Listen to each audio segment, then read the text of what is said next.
I've been extrapolating like crazy this morning, and I like to call it extrapolating as opposed to lateral thinking or creative thinking, because I feel extrapolating has more to do with seeing something clearly than actually just thinking. Because thinking is usually combining words or combining old thoughts or recombining our old programming, or I feel like thinking is generally programming. So it's more about seeing that as programming and getting that process to stop than actually trying to think creatively within and with that programming, which is near impossible.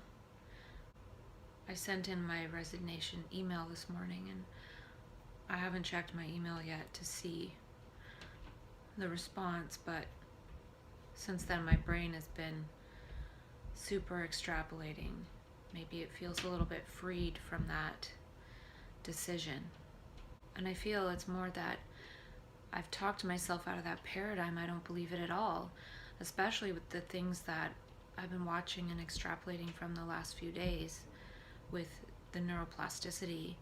And I talked a long time ago, before I started watching TED Talks, about something about neuroplasticity related to the process. But after watching those talks and realizing even if there is some kind of damage, it can actually be fixed. So to say, oh, the brain's permanently damaged and needs drugs is just, it's going to be old news yesterday. I've talked my brain cells out of thinking that they're mentally ill. They're needing rewiring, and I'm talking them into being rewired in the ways that they were trying to rewire through the map consciousness, trans-conscious process. And the universe is trying to help us design a better self, more in alignment with the universal principles of how we are as human beings, those inward human dimensions. It all comes back to these inner human dimensions and gestures and action. Because we're actually not gesturing like we're designed to as human beings. We're not gesturing in our socially bonding ways, and then we feel separate, and then we feel desire, and then it just cascades from there, because we're not actually acting in reality. Because as children, we're told to sit down and sit in this chair and passively learn, so we feel like life is a passive process. More on that later. I feel that society and our education system actually stunts the brain's growth. It gets it abstracting about reality instead of acting in reality. And when we start thinking that life is a bunch of abstractions, we try to create better and better abstractions, as opposed to just living life in the present moment. And those abstractions and that pleasure is tied into dopamine, because whatever happens, we're judging it as we've been programmed to judge it. There could be a million bits of information, but we pick the bit that gives us the dopamine out of that bit, which is an abstraction, which is programmed from the past. So we're just reacting to the past, and just reacting to dopamine. And I looked today, I was curious, and I was thinking, what is the structure of dopamine? And it's this really small little molecule, and it actually is only, I believe, I didn't fully read, but it looks like it's only produced in the brain, and it's recycled in the brain. So just like thoughts are circular and recycled, and they're just abstractions, they're not anything to do with reality, same with dopamine. It's just in the brain. And interestingly enough, I looked up oxytocin, and it's this super complex molecule, and it's secreted from part of the brain called the posterior pituitary, and it goes to the body. So I thought it's really interesting, because oxytocin actually connects our brain to our body. It's not the only thing, but it actually goes into the body, and it creates all these epigenetic changes and of genetic expression for bonding, which requires responding to gestures, which requires being perceptive in the moment, which requires interacting with other people, all these connection things. So by connecting to other people, we feel connected to our body, and we feel like we're in our body, acting in our body. So again, this over dopamine dominance is just us living in our own heads and then letting our body go on automatic pilot and not feeling connected to our body and not feeling that connected to other people. And it's literally making us shrivel up in terms of our brain. We think we're okay because we're still growing in terms of our physical body. But, we've taken care of that through our pretty much automatic eating of food. And so I thought of, don't put the light of your attention on things that are going to shrivel up your brain, which is your own habitual thoughts, for one. TV, we don't think about what we're putting our attention on in terms of, this is going to shrivel my brain up. It's pretty hard to know that our brain is shriveling up because we can't see our brains. We're really worried about having a six-pack of abs, yet we're not worried about having our brain as a six-pack. And I feel we need to support people's expanded perceptions, because expanded perceptions give life meaning sometimes. So it's not about the particular perception, it's about that a person is experiencing meaning. It's not the correctness of the perceptions, it's that somebody is in a meaning-making process, that they're seeing other meaning, that they're seeing. What's important is seeing something new. Seeing something new makes the brain grow. And seeing something new is different than the repetition of the old stuff happening in the dopamine circuit. So it makes sense that as the new is seen, the dopamine circuits start to atrophy. And when we think about it, words and sounds create brain cells, because we have these words and stuff repeating in our prefrontal cortex, and that's creating those neural networks. Well, if we have different words and different insights coming in, those are going to create different brain cells. So I actually think it's those sounds. And it's actually the sound of seeing. I mentioned before that when our brain is clear, we can see, and then that produces sound. It produces a different thing we're going to give voice to, and it'll produce different impressions in our brains that may come as very subtle sounds in terms of something we might want to say or maybe want to write down. And I definitely think mania is a universal thinking big process that's initiated to grow the brain in different ways, turn on other circuits. I actually feel it's kind of the awakening of intelligence, a different form of intelligence that's not the intelligence of the programmed ego. And we're sort of farmers. We're farmers of our own brain cells. And the seeds we plant are not just the words that we tell ourselves, but how we see. And if we're telling ourselves certain words, that's what we're seeing. That's not, so we don't actually question how we're seeing, which is the space before thoughts arise. The way our brains work right now, we're like camels. We're just regurgitating and chewing up the same old stuff every day. I also wonder if the physical body is a chrysalis to something else after we die.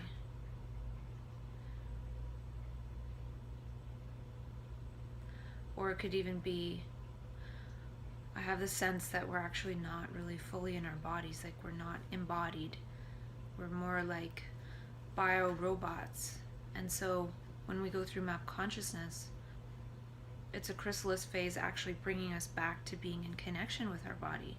And that's one of the reasons why it's a bit scary, is because our consciousness or our awareness or our minds are somewhere else completely, and they have been for a very long time.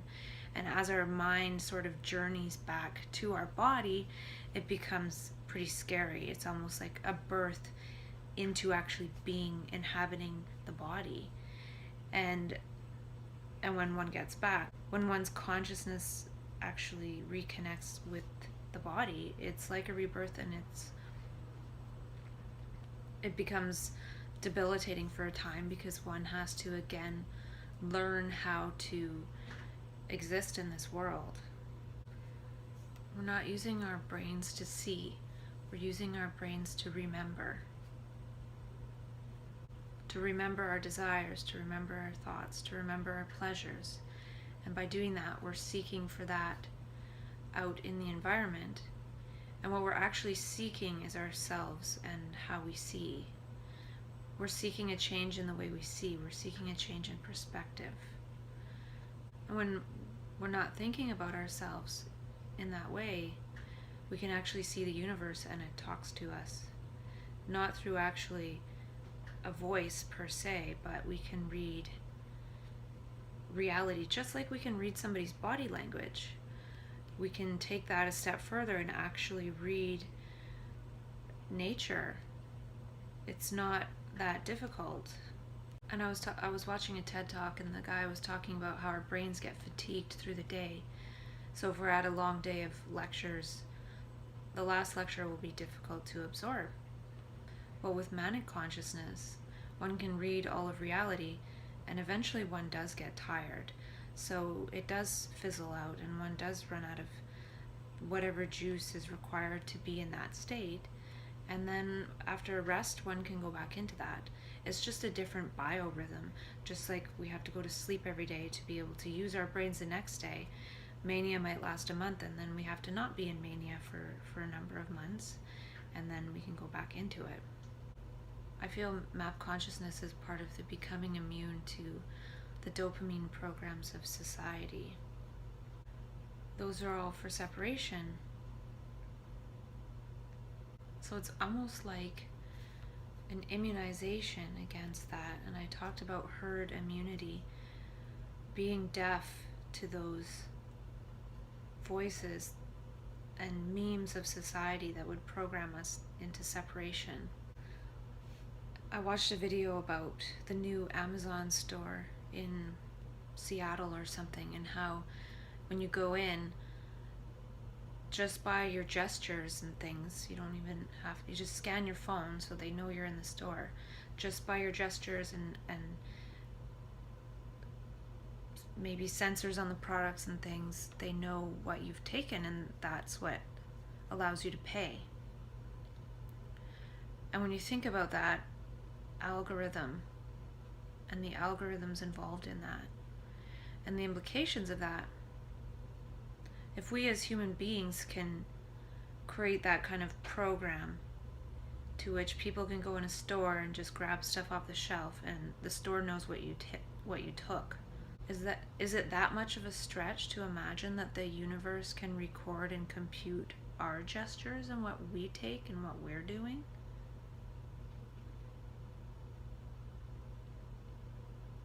And just as people take stuff from the store, now that item's missing from the store and then they paid for it.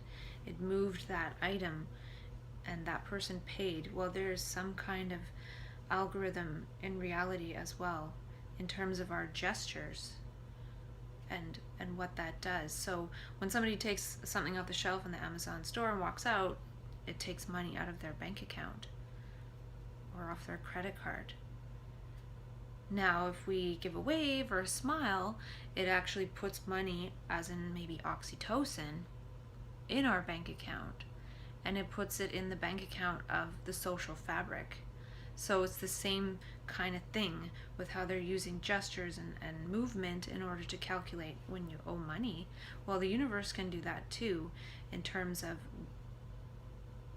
that's how we interact with each other, to either steal each other's energy or create connection and build the energy of humanity.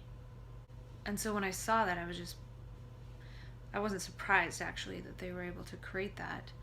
But it's in alignment with epigesturetics, and I even felt like one could create an app that's connected to the iWatch or something that can tell what your gestures are. It has a sensor. You can tell when you wave. It can tell when you smile. And those are some of the metrics of life that might actually be worth measuring. Is how many times did you laugh today? How many times did you smile? How many times did you wave? How many times did you touch somebody else? It's more about measuring things that produce oxytocin. And in the same way, it could measure things that people are doing that are not so nice, like using a snarky tone and and it could almost calculate it and then start to calculate who is where in the ranks of the world in terms of kindness. And people would start acting kind pretty quickly when that was actually what was measured as valuable, as necessary, as part of what is holds us all together as humanity. I feel like map consciousness, mania, is inner medicine of the body, and it kicks in to erase some of the psychology and some of the ego scar tissue and rewire the brain. It does this with the molecules that it creates, likely oxytocin and other things, and DMT probably. And then it also, by doing that, gets us to behave differently. And those gestures and behaviors further rewire our brain by actually rewiring it in our peripheral nervous system as well. And I wrote that, and then today in the TED Talks that I watched, they said some things that blew me away, and they weren't talking about it in the context of map consciousness and mania and trance consciousness. They were just talking about it in general. And so many things that they talk about in terms of neuroplasticity and being your best self and all these things they talk about are things that are naturally initiated in the process of mania. And everyone else is trying to do these things consciously from the level of their ego thought and thinking, when the mania process makes that subservient to something else.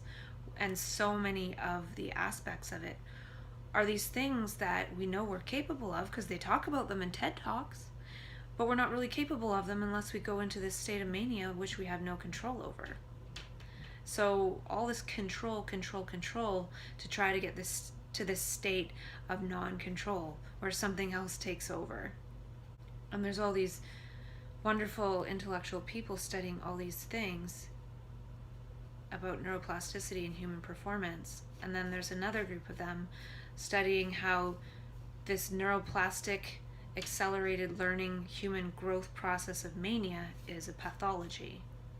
So since my brain cells have realized this stuff these last few days, I really feel extra checked out of the mental illness paradigm, because all the stuff that I was talking about in terms of it being a brain growth or transformation and blah blah blah is actually scientifically validated. It just hasn't had all that context that has scientifically been created superimposed upon the process of mania, because it's just seen as some aberrant, undesirable pathology. Whereas if it was properly supported, then maybe a person would be able to not have such extreme fallout. Everybody wants to change, and then this big change process comes into some people's lives, and that change is called illness. It's something different for sure, but I don't think it's illness. And just as somebody who has a spinal injury can learn to walk again, somebody who goes through map consciousness and comes back from that process a shell of themselves can learn to walk, not just in this world, but in that new world they were also walking in and creating as they walked there. In their neurology, they can walk there again too, not just recovering to walk in this world that needs to change and needs a different type of human being acting in a different way. So to me, mania is part of the solution. It's just being looked at in the wrong way and by the wrong people. The brain is supposed to be a liquid crystal, not a solidified mass of scar tissue of neurons, probably all congealed together because there's just such a small reality tunnel that we're experiencing. Our brain is this huge map, it's this huge labyrinth, and we're stuck at the mercy of a few neurons that have been hyperstimulated. And the structure of society and education, it works very hard to program us. And it's not going to let us deprogram that easily. And that's what happens with map consciousness. We get deprogrammed, and then they give us another program that we're just defective. Being programmed is being defective. And I thought of how if we stayed in mania, if for some reason a person was able to stay in manic consciousness for the rest of their life, they would never believe they're defective. Ever. It's only because we come back down and then we're in this weak state because we've run out of battery, we've run out of juice. That state can only last so long as it is right now in society, because just like a person can only lift weights for a certain period of time, they can't do it indefinitely. Then they have to rest and then they can go back to it again. So because we're out of battery and confronted by professionals with their fancy, expensive educations that they've been brainwashed into believing, we believe them. Our brains are neuroplastic, and that experience in consciousness shows us that, how amazing and powerful the brain is. We're afraid of the power of our own brains. We want to remain in these little weeny habits of safety and comfort. I want to talk about the TED Talks because I extrapolated some juicy nutrients for the brain, some mind expanding stuff from the mind expanding stuff that they were saying.